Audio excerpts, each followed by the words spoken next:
Dillian the Body Snatcher White here. It's a champ. Big up to Sporting Icon. Subscribe. Otherwise, I might pay you guys a visit. Okay, so when it comes to Dillian Whyte versus Tyson Fury next weekend, April 23rd at Wembley Stadium, a couple of questions that I'm getting a lot of is what kind of numbers would the box office have to do on the pay-per-views to break even, along with the gate, all that kind of thing, and what kind of numbers do I personally think it's going to do. So I'm going to talk about all that in this particular video. Now, we're going to start off with the US market, because as we know, in the United States of America, it's going to be on pay-per-view on ESPN. That's what Bob Arum said originally. Maybe that's going to be changed. I don't know. But if it is, what kind of price point are they going to put it out as? $85? Maybe a reduced $50? That's something I don't know. Maybe those numbers have already been released and I haven't seen it yet. So hopefully somebody in the comment section can tell me. Now, the fact that there's no Americans on this card is going to hurt it. It is. Now, I know boxing's a global sport and it's not a nationalist kind of sport and whatever else, but for the most part, it is. People will watch boxing if they have an emotional connection to the main event, especially, or any of the undercard fighters. Now, the fact that there's no Americans on this undercard will certainly affect the amount of pay-per-views that it does in the United States of America. Now, I'm not going to sit here and tell you that nobody in America is going to buy this pay-per-view currently as it stands. I'm not going to tell you that, of course not. There's going to be a few people that will. But Americans, as we know, are very, very patriotic. Some of the most patriotic people on the planet. You only have to put on your TV a little bit of news and you see screenshots of some houses and down the streets in every city, in every town, in every village, in every trailer park, wherever it may be, there's going to be American flags. You see it all the time. So that will tell us that they're very, very patriotic. So the fact that there's no American on this card is going to hurt it. So at a conservative kind of estimate, I would guess that this pay-per-view in America will probably do around about the 50,000 mark. I think that's probably what it's going to be, especially as it's on UK time, which is like early afternoon in America as well, which of course isn't ideal. So that's my kind of conservative estimate as to what it's going to do in America. So that would mean that all the pressure is going to be on the UK model. Now, bearing in mind, Frank Warren, he put in a purse bid of $41 million. That's around about, what, £32 million or thereabouts. So when you really look at that, what kind of numbers are they going to have to do? Now, bearing in mind, they will be making extra money anyway, obviously through endorsements, sponsorships, all these kind of things. Okay, so these kind of things will certainly help. Of course they will. And the sponsorships for these kind of events are not going to be cheap. But when you factor in the $41 million, £32 million that Frank Warren has to pay out, that's just for the main event. Okay, now when you look at the gate is 94,000 tickets sold. There's going to be 94,000 people in the stadium. We'll have to wait and find out, okay? But with the kind of price ranges that the tickets were, of course, the majority of the tickets were at the lower end, £55, and of course rising up to like a couple of grand and all those kind of figures. So I think a rough estimate of between 8 and £10 million for the gate, decent chunk of change, right? That's probably going to be the kind of ballpark figure that they would probably fully expect to get back, which is great, but that's nowhere near what they need. So they're still short of around about 22 million. So they're going to have to make that back in pay-per-views. Now, bearing in mind, they have to hire out Wembley Stadium. That ain't going to be cheap. That's not going to be a couple of grand. It's going to cost a lot of money. Now, hopefully, Frank Warren has worked out some kind of deal with the catering companies who sell the hot dogs, the burgers, the drinks, the bar, all those kind of things, that maybe he can get a percentage of some of their money. Okay, so maybe that may help as well. Okay, along with all the endorsements and whatever else. So there's always going to be little trimmings here and there. Of course, you've got overseas TV money and all that kind of thing. So every little thing is going to help. But they're really going to have to do extremely well at the box office to not only cover the $41 million, £32 million for the main event, but the hiring of Wembley Stadium. The fact that they have to pay for the security, the police service, and that outside of Wembley Stadium, and all the stewards and all the staff who work at Wembley, the people, the production teams, all these kind of things, they're going to have to pay out a lot of money. Then, of course, you've got the undercard. Now, as well, the hotels, the flights, and whatever else is going to be needed. Travel. Okay, so it's going to cost a lot of money. Now, for them to potentially even break even with the fact of the gate, with the fact of the US revenue and all other kind of potential revenue that they may have, I think that they will probably have to hit between 1 and 1.2 million pay-per-view buys. Now, unfortunately, we are in an era of, obviously, we haven't long come through a lockdown now.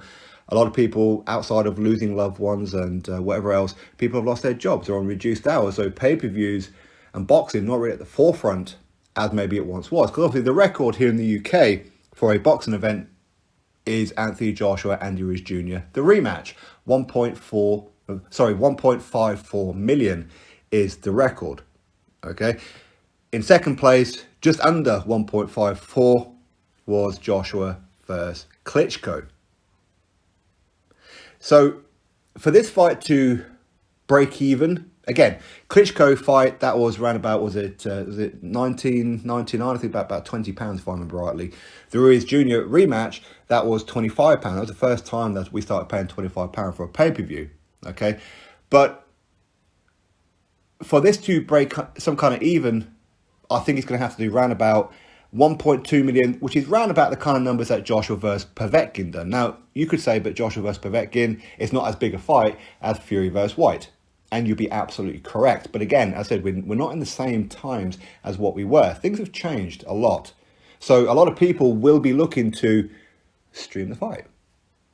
That's the unfortunate world that we live in. It's not something that I've ever done or probably ever will do. Hopefully not anyway. But not everybody is in that kind of position. So their options to watch this particular fight card is stream it. That's their only way of doing it. Because £25 to them is a lot of money. And especially with the poor undercard, people like to pay for an event. I know some people want to try and skirt around that issue. That people don't really care about the undercard. It's all about the main event. Now, for the most part, you are correct. Of course it is. The main event is the cherry on top. But the undercard is very important. And a lot of people will be making a decision. I am bothered. I'm just going to stream it then. People don't need that much encouragement nowadays to do that. But the amount of clicks on the button that they're going to have to do, around about the 1.2 million. So, again, you also have to factor in, because again, people will look at that and say, well, even 1 million pay-per-view buys at £25 price point, that's $25 million. You add that to the 10 million gate, that's £35 million.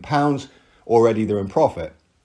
But you're not factoring in, obviously, the hiring of the stadium and all the extra trimmings that they have to pay out for, but also the fact that, say, for example, BT Sport, they're going to want a cut of this event. There will be a break point from when Frank Warren can start making money on the pay-per-views. Will I be far off by saying that maybe BT Sport may have a cut-off of anything below 250,000 pay-per-views is going to be BT Sport?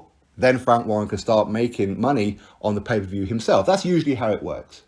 Okay, and again, Frank Warren won't be making all £25 for every pay-per-view after the 250 or 300,000, whatever the price point is going to be.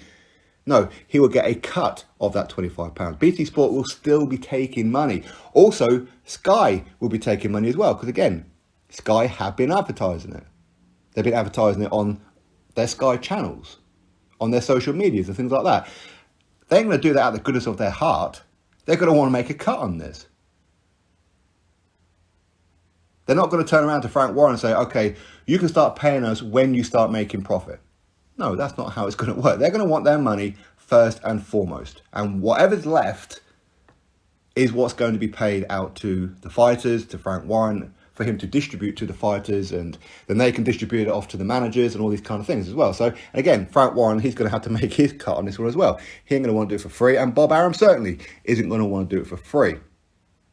So that's why I would say between 1 and 1.2 million is where they're going to potentially start breaking even. Now, that is a lot of pay-per-views. Now, what kind of numbers do I think it's going to do?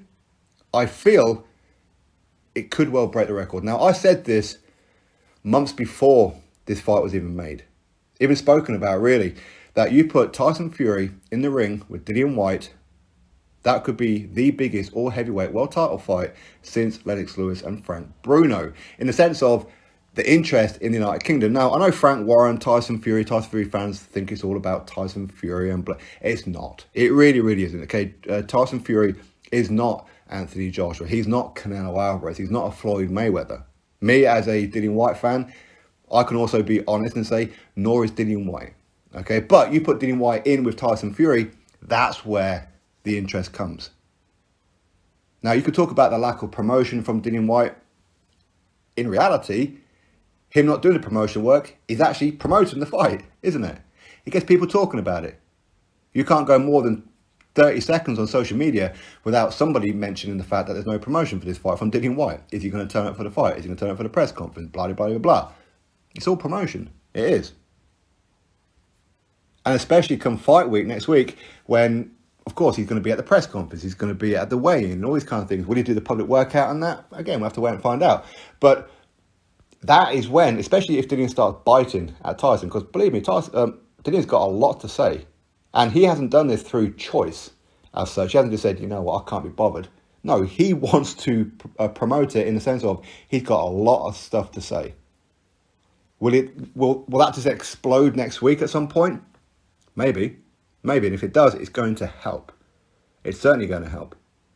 But to go back to the point, I think it will break the record of 1.54 million for Anthony Joshua and Andy Ruiz Jr.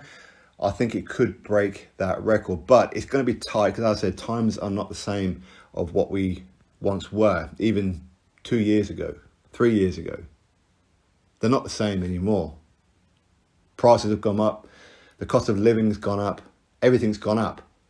So to ask to pay out £25 on a pay-per-view, especially when it's so easy to stream it for a lot of people, what option do you think people are going to take? So I could well be wrong on this one. I mean, I could be wrong in the sense of it could do even way more than break the record. So me saying I think it'll do around about 1.6, 1.7 million, maybe it'll do 2 million, maybe it'll do 2.5 million, or maybe it won't. Maybe it'll do 1 million. Maybe it'll do 800,000, 600,000. I mean, Amir Khan and Kell Brook, was that 500,000, something like that? Which again was very, very good. But of course, this fight is bigger than that one. So you would imagine that with the help of Sky, with the machine of Sky, with the fact that BT Sport will be pushing it, with the fact that even YouTubers, just like myself, are just having like a 2 pence worth into it, it's all helping with promotion. You guys talking about it on social media, it's all helping to promote this particular fight. So I said a long time ago, this fight doesn't need any promotion. It doesn't need press conferences. It doesn't need any of it. This fight is going to sell. This fight is going to do well. And I don't think Frank Warren's going to be in the red on this one. I really don't. I mean, it could be. It's a risk. It's a big gamble. He shelled out a lot more money than maybe what he should have done. Again, that was because, in part, he was frightened to death of Eddie Hearn winning the purse bid. So they went and truly overbid. $41 million, £32 million is a lot of money. That's a huge, huge chunk of change. But as I said, where it's really going to hurt is the US market. That's where it's really going to hurt. I do feel that they should have approached DAZN to put it on in all other countries across Europe, in Japan, in China, Australia, New Zealand, wherever it is, and Taiwan and that, where DAZN is. They should have really approached them about it. As far as I'm aware, they haven't. So anyway, that's my thoughts. I think he's going to break the record. I really do. Am I just being biased because it's Dillian Whyte? Maybe, but I have been saying it for a long time that it will potentially break the record. Some of you will quite venomously disagree with me on that one. And that's absolutely fine. Will we find out what the numbers are? Yeah, in about a year or two's time, because unfortunately here in the UK, we're not like America, where America will release their numbers within a week or two after the fight, unless of course it's a Gervonta Davis fight or a Ortiz, Charles Martin, etc., where they're a little bit embarrassed, so they won't release them. For the most part, they do. Here in the UK, we don't find out about it until about a year or two later. Okay, so we'll have to wait and find out. Anyway, drop your thoughts below, click thumbs up, subscribe, and I'll catch you all in the next video.